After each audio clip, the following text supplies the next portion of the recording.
जुले students, welcome back to the class. तो कल हम कर रहे थे डेयरी फार्मिंग में ब्रीड्स के बारे में हम कर रहे थे। तो ब्रीड्स जो था दो टाइप्स के थे, एक है इंडियन ब्रीड और दूसरा इंडियन ब्रीड को हमने इंडियन ब्रीड्स को साइंटिफिक नेम है इनका बॉस इंडिकस।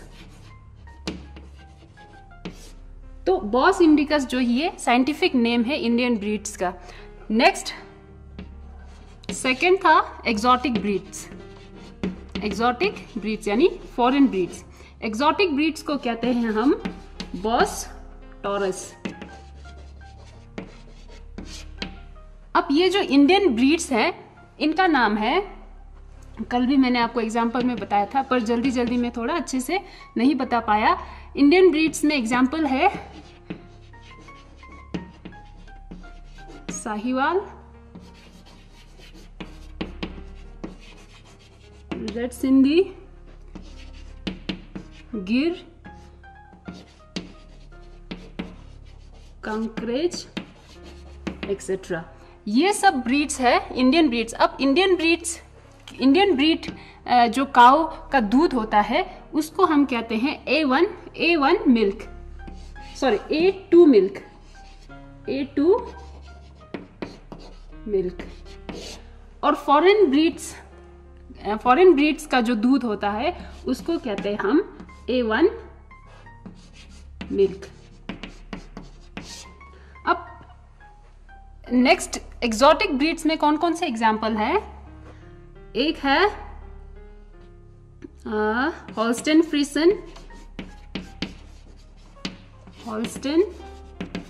फ्रीसन, दूसरा है ब्राउन स्विस एक्सेट्रा। ये सब आपको पिक्चर में अभी मैं दिखाऊंगी कौन कौन से दिखने में कैसा होता है। तो ठीक है बच्चों, आप पिक्चर में देख लीजिए।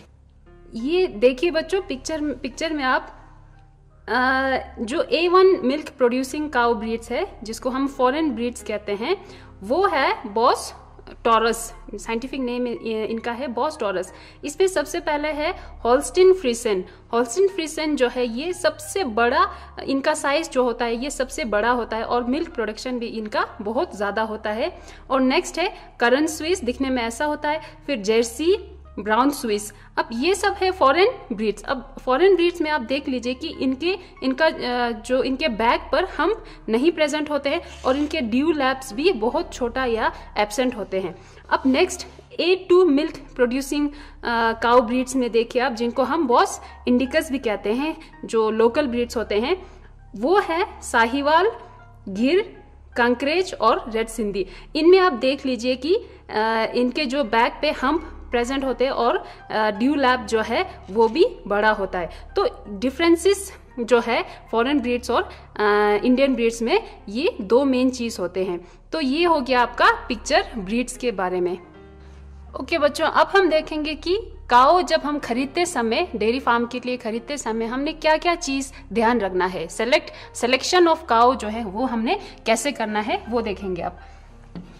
सिलेक्शन ऑफ काउस, इसमें सबसे पहले जो है हमने क्या करना है, हमने एक ऑर्गेनाइज्ड डेयरी फार्म से लेना है। Purchase from organised dairy farm.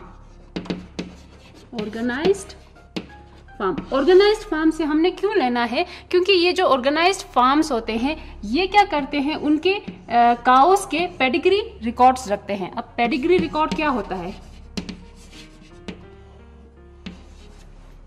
Pedigree record, तो पेडिग्री रिकॉर्ड्स क्या होता है? पेडिग्री रिकॉर्ड्स होता है जेनेटिक फैमिली चार्ट होता है, फैमिली चार्ट।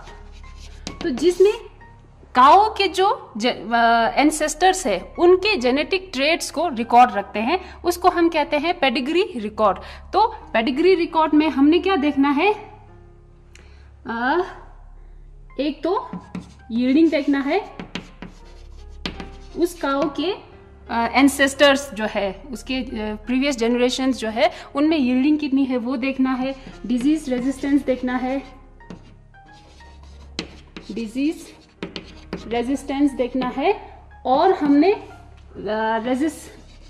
इसके लिए एक्सट्रीम क्लाइमेट्स के लिए रेजिस्टेंस कितना है वो देखना है। तो मेन चीजें हमने yielding, disease and extreme climatic condition resistance हमने देखना है पेडिग्री चार्ट में। एक चीज ये हो गया, हमने ऑर्गेनाइज्ड फार्म से खरीदना है। दूसरा है काऊ, जो काऊ हम खरीदते हैं वो फर्स्ट और सेकंड लैक्टेशन में होना चाहिए। अब लैक्टेशन क्या होता है? फर्स्ट और सेकंड लैक्टेशन में। लैक्टेशन में सिर्फ उस जो हम काऊ खरीदते हैं उसका सिर्फ 1 या 2 ही बछड़ा हुआ है अभी तक, तो ये ज्यादा मतलब ओल्ड नहीं होना चाहिए। तो लैक्टेशन मीन्स एक बछड़ा है तो एक लैक्टेशन हुआ, दूसरा बछड़े होने पर वो सेकंड लैक्टेशन में होता है। अब ये हो गया लैक्टेशन, फर्स्ट और सेकंड लैक्टेशन में देखना है।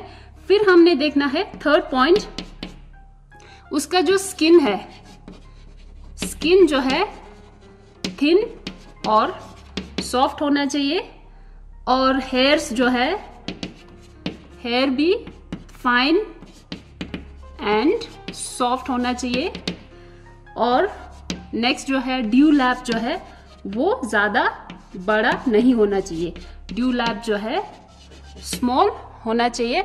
और हमने क्या देखना है? अडर वेल डेवलप्ड होना चाहिए। अडर मीन्स मेमोरी ग्लैंड को हम अडर कहते हैं। कैटल्स का जो मेमोरी ग्लैंड होता है उसको हम अडर कहते हैं। तो अडर जो है वो वेल डेवलप होना चाहिए। और 6 जो है टीट्स जो है, जो निपल्स होते हैं, टीट्स जो है मीडियम एंड यूनिफॉर्म होना चाहिए। अब 7th जो है वो काऊ जो है वो डोसाइल होना चाहिए। डोसाइल मीन्स शांत होना चाहिए, एग्रेसिव नहीं होना चाहिए, ताकि हम मिल्किंग जो है वो कर सके। तो कोई भी आके मिल्किंग कर सके वैसा काऊ होना चाहिए। तो शांत जो नेचर होता है उसको हम कहते हैं डोसाइल होता है। तो ये हो गया आपका सिलेक्शन ऑफ काउस, जो पॉइंट्स हमने ध्यान रखना है जब हम डेयरी फार्म के लिए काऊ खरीदते समय। ओके बच्चों, अब हम देखेंगे आर्टिफिशियल इंसेमिनेशन। तो डेयरी फार्म में क्या होता है कि एक टेक्निक होता है जो डेयरी फार्म में प्रैक्टिस करते हैं, जिसको हम कहते हैं आर्टिफिशियल इंसेमिनेशन। Artificial insemination. तो आर्टिफिशियल इंसेमिनेशन क्या होता है? It is a technique by which semen from a bull is artificially introduced into the reproductive tract of cow for the purpose of conception. अब आर्टिफिशियल इंसेमिनेशन क्या होता है? ये एक टेक्निक होता है जिसमें क्या करते हैं, हम किसी बुल से सीमेन लेते हैं, सीमेन कलेक्ट करते हैं, और उस सीमेन क्या होता है जिसमें एक्टिव स्पर्म प्रेजेंट होते हैं, तो उस सीमेन को हम आर्टिफिशियली किसी काऊ में इंट्रोड्यूस कर देते हैं, उसके रिप्रोडक्टिव ट्रैक या उसके यूट्रस में। किस लिए? For conception. अब नॉर्मली क्या होता है कि नॉर्मली बुल जो है वो हम काऊ के सामने ले आते हैं, उसको पास में ले आना होता है। बट आर्टिफिशियल इंसेमिनेशन में एडवांटेज क्या है कि बुल जो है कहीं मतलब थाउजेंड्स ऑफ माइल्स माइल्स पे बुल होगा, उसका जो सीमेन जो है अक्रॉस द कॉन्टिनेंट हम यहाँ ला के और काऊ में कंसेप्शन के लिए हम उसमें आर्टिफिशियली इंसेमिनेट कर सकते हैं। तो इसमें ये टेक्निक जो है ये स्टेप बाय स्टेप टेक्निक होता है, जिसमें सबसे पहला होता है, हमने क्या कहा, सीमेन को क्या करना है, पहले कलेक्ट करना। तो सबसे पहला स्टेप होता है collection of semen. Collection of semen, इसमें क्या होता है, सीमेन जो है बुल से कलेक्ट करना, आपको नाम से पता लग जाता है। तो ये कैसे करते हैं, मोस्टली आर्टिफिशियल वजाइना से,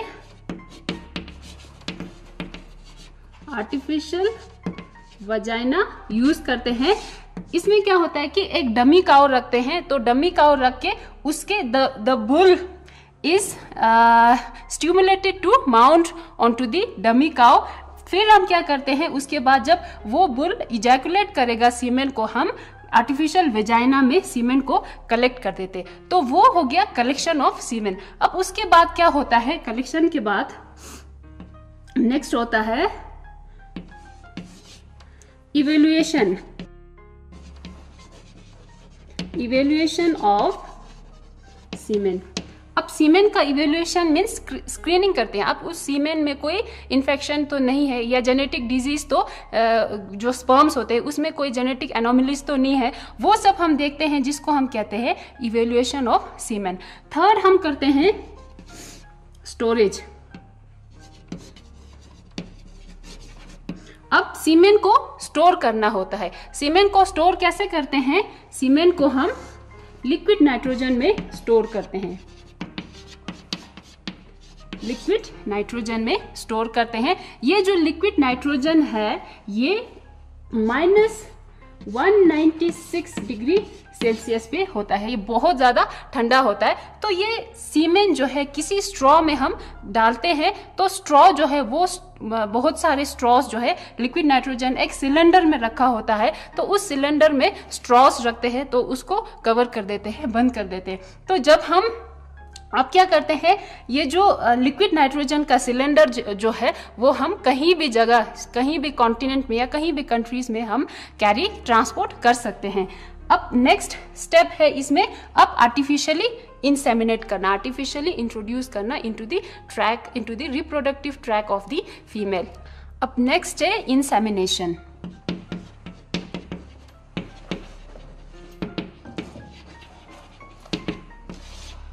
इंसेमिनेशन में क्या है, हमारे पास क्या था, सिलेंडर, नाइट्रोजन लिक्विड नाइट्रोजन के सिलेंडर के अंदर हमारे पास स्ट्रॉस है, जिस स्ट्रॉ में हमने क्या रखा है, सीमेन रखा है। अब वो जो सीमेन है, स्ट्रॉस है जिसमें सीमेन कंटेन है, वो स्ट्रॉ हम क्या करते हैं, उसको बाहर निकालते हैं, लिक्विड नाइट्रोजन के सिलेंडर से बाहर निकालते हैं with the help of some forceps. क्योंकि लिक्विड नाइट्रोजन जो है वो बहुत ज़्यादा केयरफुली हैंडल करना होता है, क्योंकि अगर किसी हाथ या कहीं पे लग गया तो फ्रॉस्ट बाइट जैसा होता है। तो इसीलिए हमें फोर्सेप यूज करना होता है स्ट्रॉ को बाहर निकालने के लिए। अब स्ट्रॉ को बाहर निकाल के हम क्या करते हैं, अब ये जो स्ट्रॉ को हम कट करते हैं, ये हो गया स्ट्रॉ के एंड को हम कट करते हैं। फिर क्या करते हैं, इसको हम गन में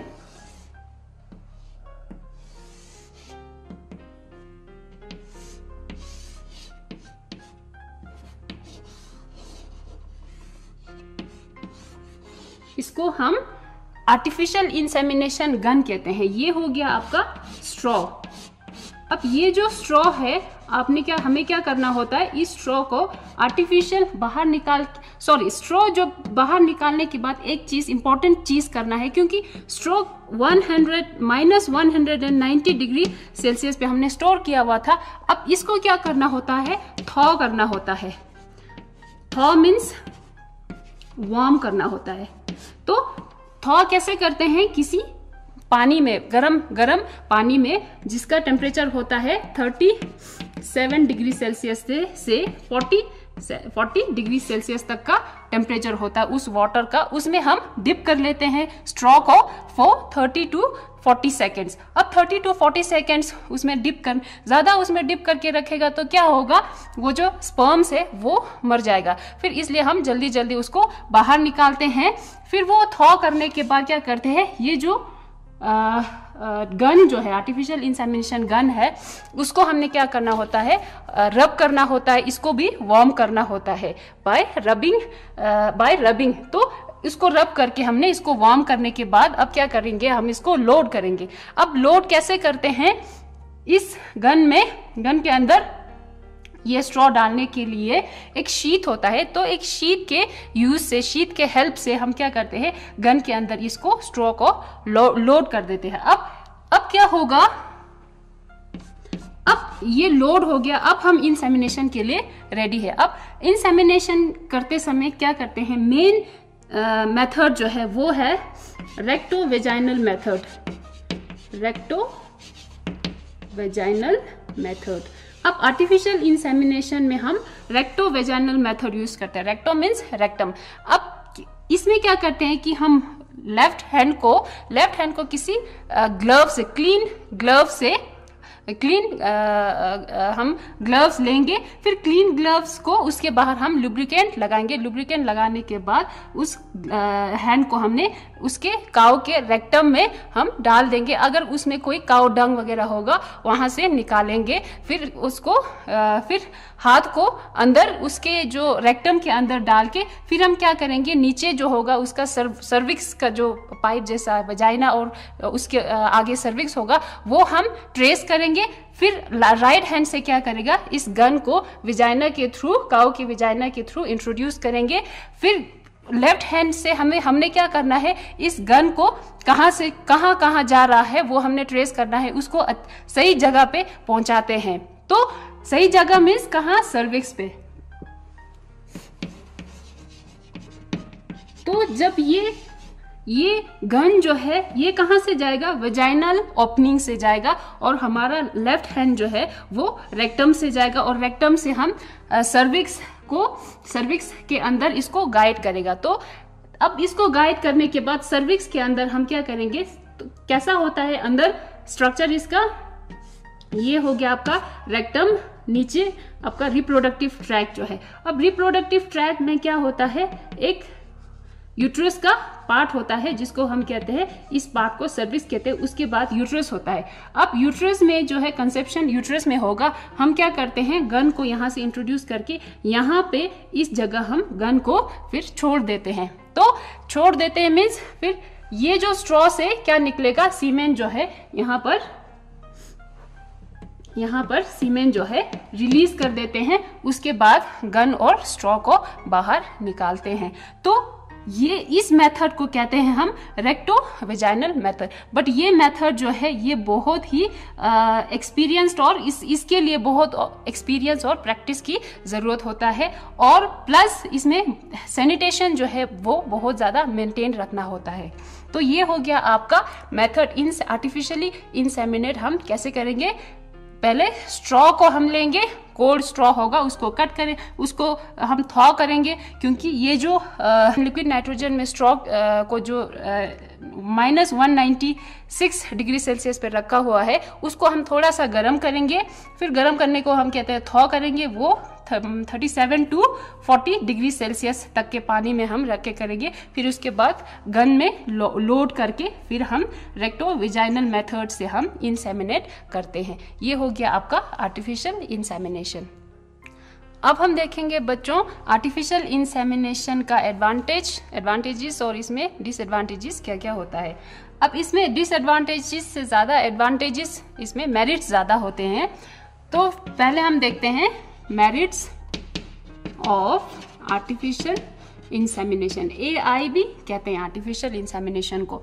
अब आर्टिफिशियल इंसेमिनेशन में क्या क्या बेनिफिट्स होता है, एक होता है क्योंकि मैंने पहले बताया कि ये जो सीमेन है ये अक्रॉस द वर्ल्ड हम कैरी कर सकते हैं, तो बुल के मेंटेनेंस का कॉस्ट जो है वो बचता है।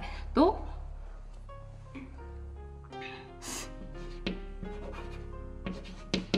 no need to rear or maintain bull। दूसरा है इसमें सुपीरियर क्वालिटी ऑफ सीमेन, हमें सुपीरियर क्वालिटी ऑफ सीमेन भी यूज कर सकते हैं, क्योंकि अगर हम बुल कहीं जगह से इंपोर्ट करें, तो किसी बाहर की कंट्री से हम सुपीरियर क्वालिटी बुल को इंपोर्ट करें तो उसके लिए बहुत ज़्यादा खर्चा होता है, उसका एक्सपेंसेस जो है वो बहुत ज़्यादा होता है।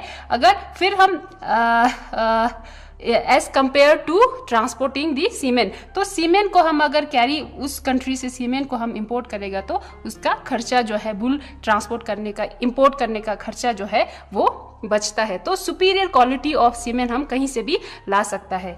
तीसरा जो है, इसमें low risk of genital diseases. अब जेनाइटल डिजीज, नॉर्मल कंसेप्शन में क्या होता है कि जेनाइटल डिजीज या सेक्सुअली ट्रांसमिटेड डिजीज हम ह्यूमन में कहते हैं, वैसे जेनाइटल डिजीज जो है वो स्प्रेड हो जाता है, उसका रिस्क चांसेस जो है वो ज़्यादा होता है। अब आर्टिफिशियल इंसेमिनेशन में क्या करते हैं हम, क्या करते हैं, सैनिटेशन को मेंटेन रखते हैं, तो इसीलिए एक तो सैनिटेशन मेंटेन रखने से डिजीज जो है वो हम कर्ब कर सकते हैं, रिड्यूस कर सकते हैं उस रिस्क को। दूसरा जो है, हम क्या करते हैं, सीमेन को स्क्रीनिंग करते हैं, पहले डालने से, स्टोर करने से पहले ही हम स्क्रीन करते हैं, इवेलुएट करते हैं, तो डिजीज सीमेन को हम रखते ही नहीं है, तो इसीलिए low risk of genital disease होता है।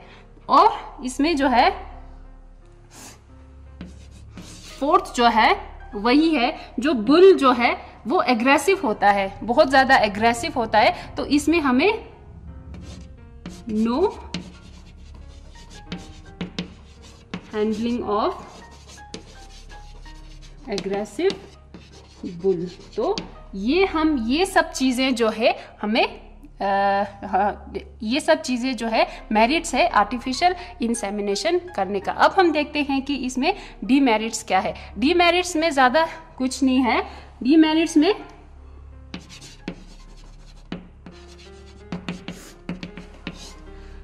डीमेरिट्स में है इंजरी हो सकता है अगर, क्योंकि इसमें प्रॉपर एक्सपीरियंस एंड प्रैक्टिस की जरूरत होता है। तो एक्सपीरियंस और प्रैक्टिस जो टेक्नीशियन ही करते हैं, आर्टिफिशियल इंसेमिनेशन जो है टेक्नीशियन करते हैं, तो उनको प्रॉपर एक्सपीरियंस और प्रैक्टिस होना चाहिए आर्टिफिशियल इंसेमिनेशन का जो प्रोसेस है, वो प्रोसीजर है वो करने के लिए। और तो अगर हम इसको अच्छे से हैंडल नहीं कर पाए तो इंजरी भी हो सकता है टू दी काउ। तो ये दोनों चीजें हैं इसके डीमेरिट्स, बट ज्यादातर इसका एडवांटेजेस जो है वो ज्यादा है। अभी हमने देखा आर्टिफिशियल इंसेमिनेशन का प्रोसीजर, बट आर्टिफिशियल इंसेमिनेशन जो है वो एक प्रॉपर टाइमिंग होता है आर्टिफिशियल इंसेमिनेशन करने के लिए। तो प्रॉपर टाइमिंग मीन्स काउ जो है आर्टिफिशियल इंसेमिनेशन करने से पहले हमने देखना है कि काउ जो है वो स्ट्रेस फेज पे होना चाहिए। स्ट्रेस फेज जिसको हम इन हीट भी कहते हैं। तो स्ट्रेस फेज मीन्स जिस फेज में ओव्यूलेशन होता है।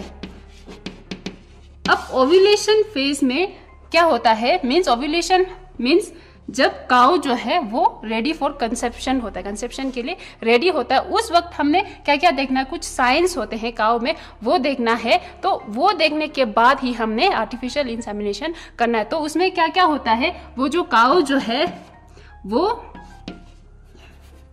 लो intake of food,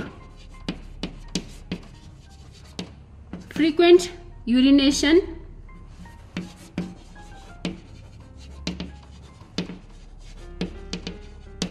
or lick and try to mount other cattles